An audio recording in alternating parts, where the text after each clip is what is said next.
हिंदू राष्ट्र बनने से अगर हिंदू समाज के बीच जो जातियां समाप्त हो जाती है तो हिंदू राष्ट्र से भला किसको समस्या हो सकती है। जातिवादी जो बीमारी है अगर उसका बताया जाता है कि समाधान हिंदू राष्ट्र है तो वो उस दवाई को खाने को तैयार नहीं है।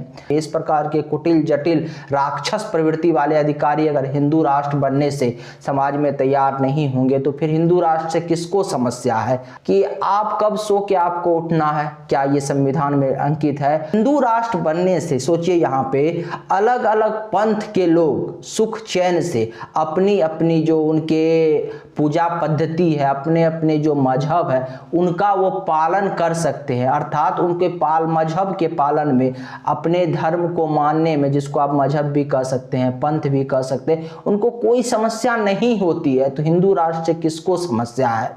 जो है देश के जनता इस देश के सरकार से ये मांग करेगी कि भारत को आप हिंदू राष्ट्र घोषित कर दीजिए। अधिकतर समय जो यहाँ शासन में रहा वो कौन रहा, अगर देखिएगा देश के प्रधानमंत्री, अधिकतर राज्यों के मुख्यमंत्री, मंत्री कौन बने, वो सब हिंदू समाज से आने वाले लोग ही थे, सनातन समाज से आने वाले लोग ही थे।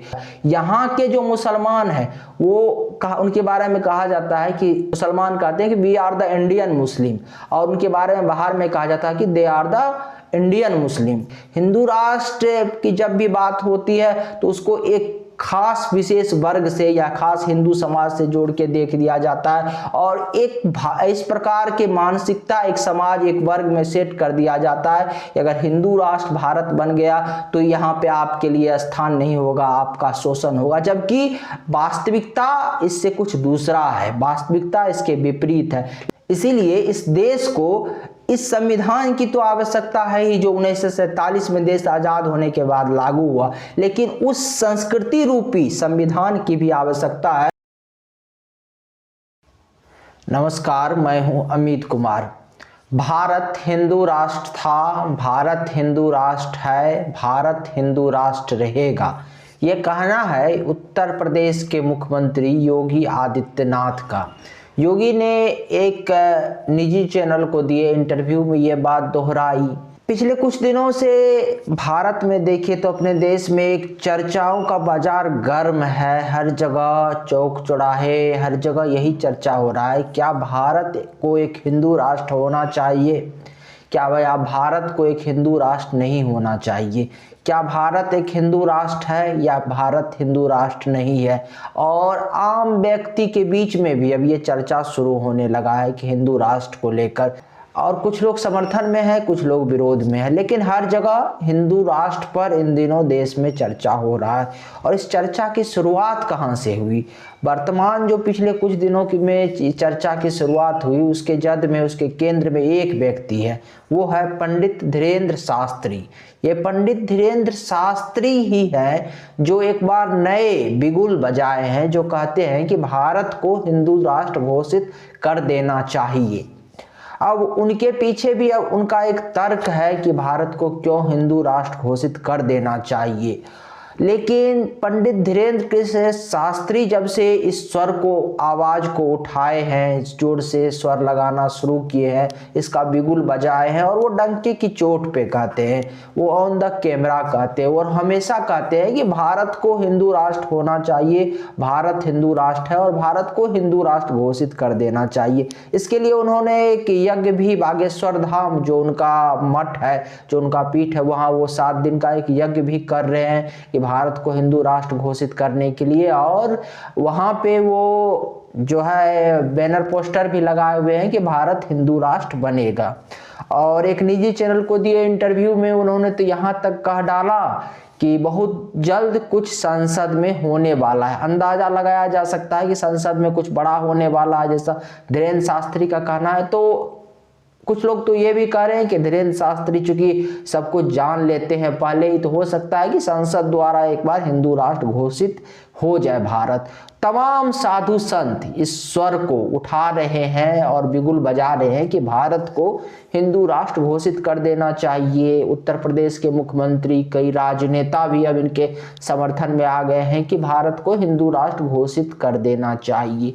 लेकिन इन सब के बीच एक नया चीज निकल के आती है, वो ये कि एक वर्ग इसका विरोध करता है कि नहीं, भारत को हिंदू राष्ट्र घोषित नहीं किया जा सकता या भारत को हिंदू राष्ट्र घोषित नहीं किया जाना चाहिए। अब जो लोग विरोध कर रहे हैं, अब उनको भी ये पता नहीं है कि भारत को हिंदू राष्ट्र घोषित क्यों नहीं किया जाना चाहिए और वो इसका विरोध क्यों कर रहे हैं। अलग अलग लोगों के बीच में जाएंगे तो ये उनके पास क्लियर नहीं है, उनके पास भी ये मिसकंसेप्शन है, इस विषय की जानकारी नहीं है कि अगर भारत को हिंदू राष्ट्र घोषित कर दिया जाएगा तो क्या होगा। कुछ लोग तो आपको नजर आएंगे जो सिर्फ राजनीतिक कारण से इसका विरोध कर रहे हैं कि नहीं, भारत को हिंदू राष्ट्र नहीं घोषित किया जाना चाहिए। कुछ लोग धार्मिक कारण से इसका विरोध करते हैं कि अगर भारत को हिंदू राष्ट्र घोषित कर दिया गया तो जो दूसरे धर्म के लोग हैं, इस्लाम को मानने वाले लोग हैं या अन्य जो क्रिश्चियन है, वो कहाँ जाएंगे। तो कुल मिला के देखिए तो एक समझ की कमी है या एक जानकारी का अभाव है लोगों के पास कि अगर भारत हिंदू राष्ट्र घोषित हो गया तो क्या होगा, यानी लेक ऑफ इंफॉर्मेशन, जानकारी का अभाव के कारण लोग इसका विरोध कर रहे हैं, राजनीतिक कारण से विरोध कर रहे हैं। लेकिन सबसे बड़ा बात है कि जो तबका इसका विरोध कर रहे हैं वो चर्चा नहीं कराना चाहते। जब तक इस विषय पर पूर्ण रूप से विस्तृत चर्चा नहीं होगा कि अगर भारत को हिंदू राष्ट्र घोषित कर दिया गया तो क्या होगा, तब तक इसका निष्कर्ष आप कैसे निकाल सकते हो और तब तक इसका विरोध कोई कैसे कर सकता है कि भारत को हिंदू राष्ट्र घोषित नहीं किया जा सकता। यहाँ पे एक मिनट के लिए सोच लीजिए, अगर भारत को हिंदू राष्ट्र घोषित करने से भारत में जो धार्मिक उन्माद फैला हुआ है, भारत में खास करके जो हिंदू समाज है, जो 80% से अधिक जिसकी आबादी है, वो जो जातियों में बटा हुआ है। आज देखेंगे कि हिंदू समाज में कई जातियां हैं और जाति के नाम पर राजनीति कितना ज़्यादा होता है देश में। जाति के नाम पर एक बहुत बड़ा कई राजनीतिक पार्टी देश में तैयार हो गया है। जातीय संघर्ष देश में कई बार देखने को मिलता है और यकीन मानिए कि जाति के कारण इस देश ने काफ़ी कुछ नुकसान किया है। जाति के कारण ही है कि आज इस देश में जाति के द्वारा जो राजनीति होती है वही एक कारण है कि आज देश में रामचरितमानस की प्रतियां को जलाई जाती है। कुल मिलाकर देखिए तो आज भगवान राम पे प्रश्न खड़ा किया जाता है।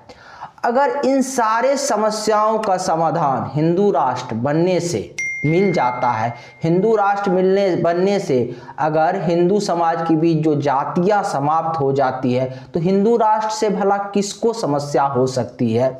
और जो लोग आप देखिए कि आज समाज में बहुत सारे लोग हैं जो कहते हैं कि समाज से जाति समाप्त होना चाहिए, वो अलग अलग जाति वर्ग के नेता, अलग अलग जाति वर्ग के ठेकेदार बने हुए हैं। लेकिन जब हिंदू राष्ट्र के बारे में चर्चा होता है, जब हिंदू राष्ट्र की बात उठती है तो वो सबसे आगे आके विरोध करते हैं, सबसे तेजी से स्वर उठाते हैं, नहीं, भारत को हिंदू राष्ट्र घोषित नहीं किया जाना चाहिए।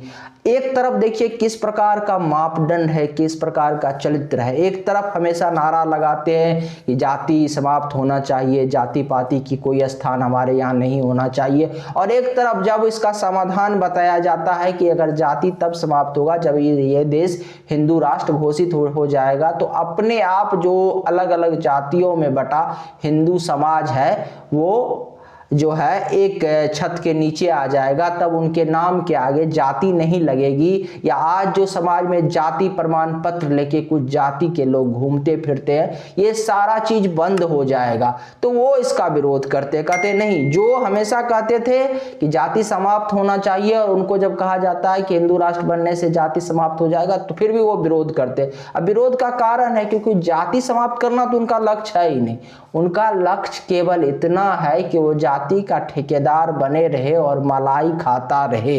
और जब एक जाति के ठेकेदार वो बने रहेंगे तो मलाई खाते रहेंगे, उस जाति के वो राजा बने रहेंगे। आज के संदर्भ में समझिए, उस जाति के लोग उनको अगर राजनेता है तो वोट देंगे, उनके पीछे चलेंगे, तो कुल मिला के उनका तो सब कुछ अच्छा ही होगा, चाहे जाति का भला हो या ना हो।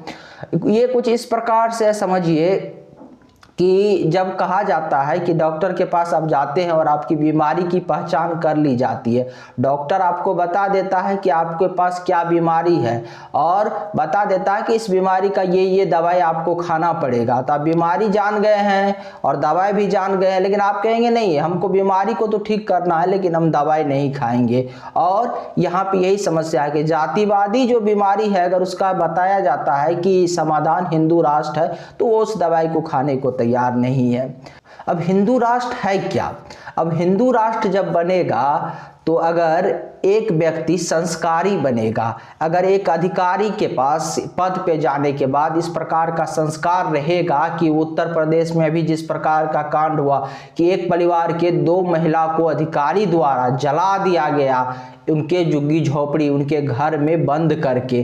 तो इस प्रकार के जब संस्कार आएगा अधिकारी में के बीच, और इस प्रकार के अधिकारी समाज में तैयार नहीं होंगे, अगर अच्छे लोग तैयार होंगे, इस प्रकार के कुटिल जटिल राक्षस प्रवृत्ति वाले अधिकारी अगर हिंदू राष्ट्र बनने से समाज में तैयार नहीं होंगे, तो फिर हिंदू राष्ट्र से किसको समस्या है, आप बताइए। और हिंदू राष्ट्र बनने से ऐसे अधिकारी क्यों तैयार होंगे? अब जरा सोचिए, हिंदू राष्ट्र जब बनेगा तो हिंदू राष्ट्र क्या है?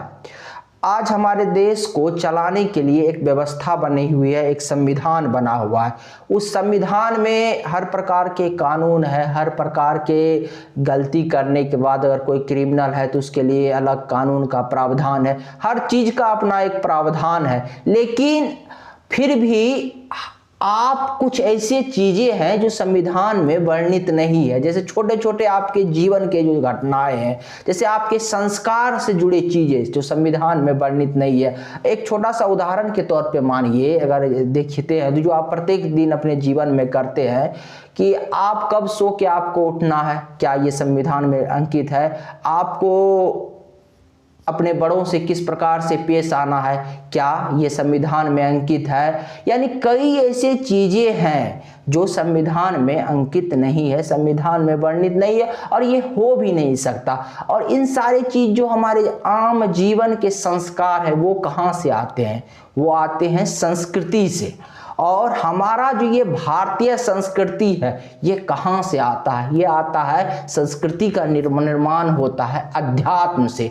सनातन हमारा जो अध्यात्म है, जो हमारा एक जीवन पद्धति है, सनातन जीवन पद्धति है, उसके जो महापुरुषों के, आप उसको भगवान नहीं भी मानिए तो उसको महापुरुष मानिए, उस ग्रंथ में जो एक जीवन पद्धति लिखा हुआ है, जो जीने का तरीका लिखा हुआ है, जो पापपूर्ण है, जिसको आप सही गलत भी कह सकते हैं, वो चीजें हमको कहां से मिलता है? उन सारे चीजें हमको प्राप्त होता है हमारे संस्कृति से, हमारे आध्यात्मिक ग्रंथ से, हमारे आध्यात्मिक गुरु से।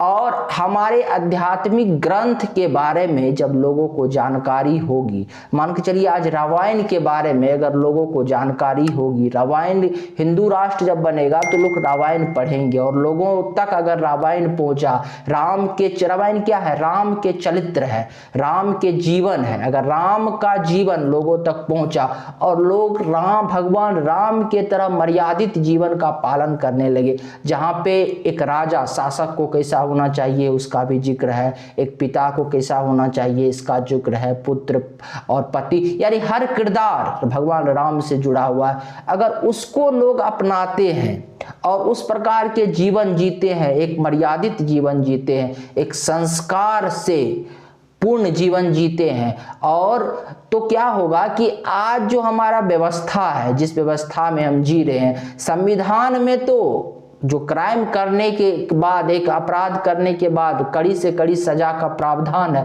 लेकिन उसके बाद भी अपराध होता है। कानपुर में लोगों को जला दिया जाता है, ठीक है। और इसके अलावा एक लड़की का शव को 35 टुकड़े में काट के फ्रिज में रख दिया जाता है। ऐसी घटना समाज में होता है। और ऐसा क्यों होता है? डर है, डर दिखाया गया है, कानून बने हुए हैं, फिर भी ऐसे घटना होता है क्योंकि हम अपने जड़े से, अपनी संस्कृति से दूर हो गए हैं। अगर हिंदू राष्ट्र बनने से वो संस्कृति, उस संस्कार के तरफ हम वापस चले जाते हैं तो हिंदू राष्ट्र से किसको समस्या होगी?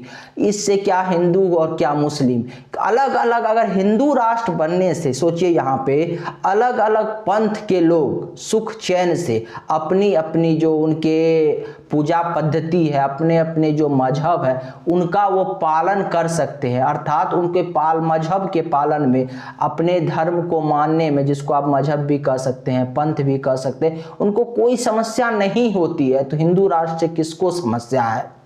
लेकिन सबसे बड़ी बात होता है कि यहाँ पे हिंदू राष्ट्र पे एक चर्चा तो हो, लेकिन यहाँ पे इस देश में कुछ लोग हिंदू राष्ट्र पे चर्चा ही नहीं होने देना चाहते। और जब चर्चा होगा तो जाहिर सी बात है कि हिंदू राष्ट्र की जो अच्छी अच्छी बातें होगी, जब हिंदू राष्ट्र घोषित होने के बाद जो चीजें होगी वो लोगों तक पहुंचेगा, लोग उसके बारे में जानेंगे। और जब लोग जानेंगे तो स्वतः जो है देश के जनता इस देश के सरकार से ये मांग करेगी कि भारत को आप हिंदू राष्ट्र घोषित कर दीजिए। और जरा सोचिए, आज जो हमारा जो स्टेटस है, जो आज हम कहते हैं कि भारत एक धर्मनिरपेक्ष राष्ट्र है, क्या भारत हमेशा धर्मनिरपेक्ष राष्ट्र था? नहीं। संविधान निर्माताओं ने संविधान के पृष्ठ पर कई जगह भगवान राम का, सीता का, भगवान कृष्ण का जो चित्र का वर्णन किए हैं उसको अंकित किए हैं। बाद में इंदिरा गांधी की सरकार बनी और इंदिरा गांधी ने भारत का जो स्टेटस है उसको सेकुलर कर दिया, जबकि संविधान निर्माता ने धर्म के बारे में कुछ इस प्रकार के नहीं किया। जब देश आजाद हुआ तो क्या था देश का स्टेटस? इस देश से एक राष्ट्र निकला जो इस्लाम के नाम पे निकला, और जो पाकिस्तान बना जो इस्लामिक राष्ट्र बना, उस देश में उन दिनों लगभग 15% हिंदुओं की आबादी थी। अच्छा क्षमा कीजिएगा, 15% नहीं, लगभग 25% बताया जाता है हिंदुओं की आबादी थी। और आज कितनी प्रतिशत है? आज वहाँ 2% भी हिंदुओं की आबादी नहीं है। और एक देश बना जिसको हिंदुस्तान कहा गया, जो कहा क्योंकि जब धर्म के आधार पर राष्ट्र बना तो एक राष्ट्र तो इस्लामिक राष्ट्र बन गया, तो जो राष्ट्र बन गया उस बच गया, उसको हिंदुस्तान कहिए। और हालांकि इसको घोषित नहीं किया गया, लेकिन ये राष्ट्र हिंदुस्तान बना, या एक हिंदू राष्ट्र का दीजिए, या एक राष्ट्र बना जिसको बारे में बहुत ज्यादा धर्म के विषय पर चर्चा नहीं की गई।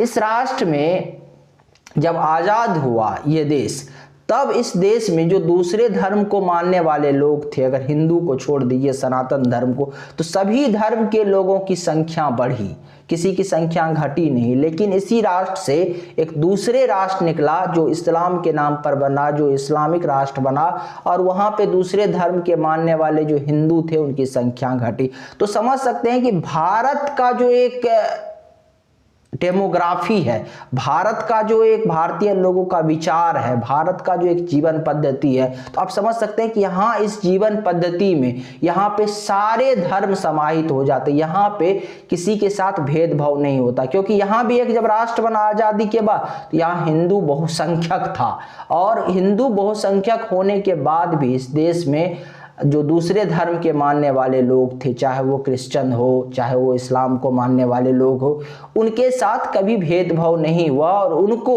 हर प्रकार की सुख सुविधा मिला जितना हिंदुओं को इस देश में मिला, और कई महीनों में तो ज़्यादा ही मिला।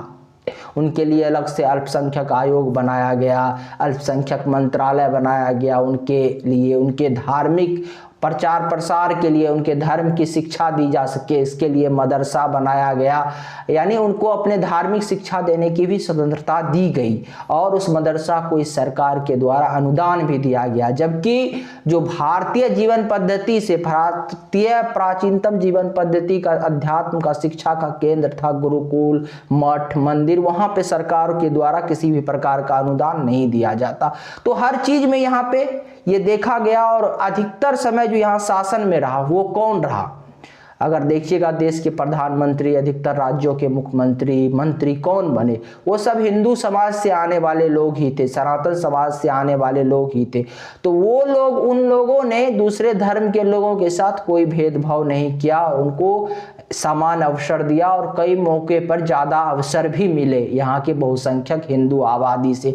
तो इन चीज़ों को आप देख लीजिए, क्योंकि एक तब इससे नहीं पता चलता कि जो हिंदू हैं, जो भारत के हिंदू हैं या भारत के लोग हैं, उनके स्वभाव में दूसरे धर्म का शोषण करना नहीं है। ये एक जीवन पद्धति है। अर्थात जो यहाँ के जो मुसलमान हैं, अब देखिए जो भारत के मुसलमान हैं और जो दूसरे जगह के मुसलमान हैं, उनके संस्कार, उनके तौर तरीकों में काफ़ी फ़र्क आ जाएगा। यहाँ के जो मुसलमान हैं वो उनके बारे में कहा जाता है कि मुसलमान कहते हैं कि we are the Indian Muslim, और उनके बारे में बाहर में कहा जाता है कि they are the Indian Muslim, वो भारत के मुसलमान है, ऐसा कहा जाता है। और उनके संस्कार में भी जो भारतीयता वो चीज़ें झलकती है कई महीनों में। आप देखिए तो चाहे उनके जीवन पद्धति से लेकर कई चीज़ों में उनके उन चीज़ों को झलकता है और वो देखा जाता है। और ख़ास करके अगर यहाँ के मुसलमान बाहर जाते हैं, जैसे कि हज करने के लिए जाते हैं, तो वहाँ भी उनका पहचान हिंदू के नाम से ही होता है। हिंद के नाम से, हिंद देश से आए हुए नागरिक के तौर पर,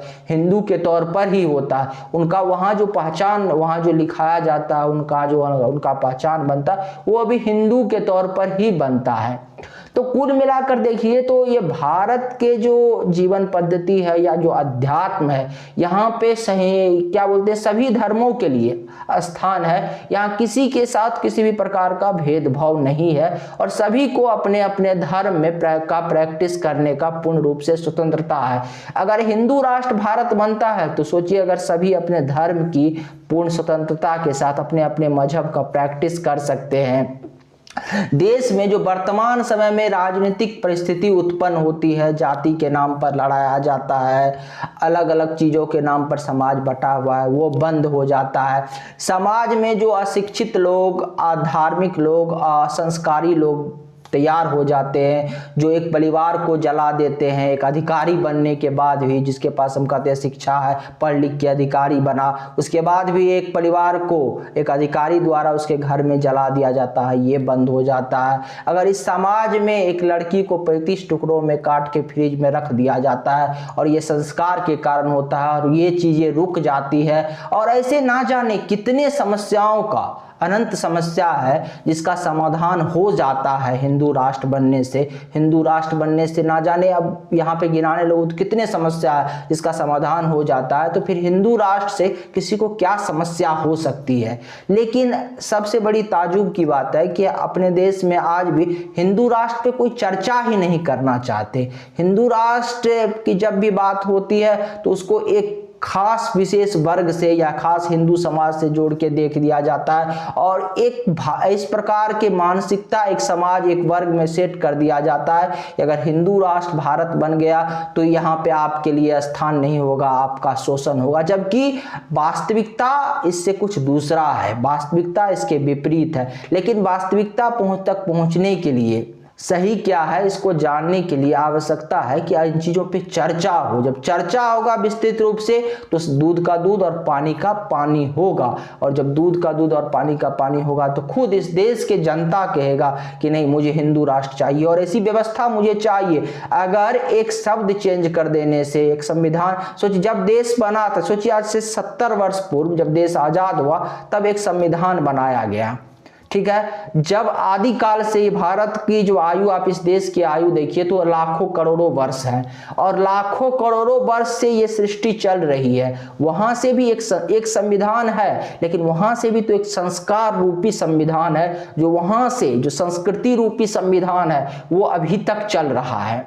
इसीलिए इस देश को इस संविधान की तो आवश्यकता है ही, जो 1947 में देश आज़ाद होने के बाद लागू हुआ, लेकिन उस संस्कृति रूपी संविधान की भी आवश्यकता है, जो कहीं न कहीं जिस मामले में हम ना जाने कितने चीज़ों के कारण, कई सारे अलग अलग स्टेटस के कारण देश का, जिसमें हम कहा जाता है कि देश सेकुलर है, यानी कई कारणों से, कई कारण, कोई भी घटना होने के कई कारण होते हैं कि हम उस संविधान का पालन नहीं कर सके, जिसको संस्कृति कहते हैं, और देश में कई समस्या आ गई। आज भारतीय समाज कई बहनों में, जाति में, अलग अलग वर्ग में बटा हुआ है। इसीलिए सबों को अब इस बात पे विचार करना चाहिए कि अगर हिंदू राष्ट्र हुआ भारत तो अगर समस्या का समाधान हो जाता है तो हमें हिंदू राष्ट्र चाहिए। हिंदू राष्ट्र से फिर क्या समस्या, इसीलिए हिंदू राष्ट्र पे विचार करना चाहिए और किसी के बहकावे में नहीं आना चाहिए। खास करके वो लोग समाज को जरूर बहकाएंगे जिसको आज भी समाज में जाति पाति में समाज को बांट के, समाज में व्यभिचार फैला के उनको लाभ होता है, वो लोग ऐसे चीज़ों से लोगों को दूर ले जाने का प्रयास करेंगे क्योंकि इनसे उनको लाभ होगा। इसीलिए समाज के आम लोगों को अब इस विषय में चिंतन करने की आवश्यकता है। आखिर हिंदू राष्ट्र होगा तो उस पर बदलाव क्या होगा और इसके विषय में जानकारी होना चाहिए, इस पर विस्तृत से चर्चा होनी चाहिए। अगर आपको हमारी जानकारी अच्छी लगी तो हमारे चैनल को सब्सक्राइब कर लीजिए और वीडियो को शेयर कीजिए, कमेंट्स जरूर कीजिएगा, अपनी प्रतिक्रिया दीजिए। धन्यवाद और नमस्कार।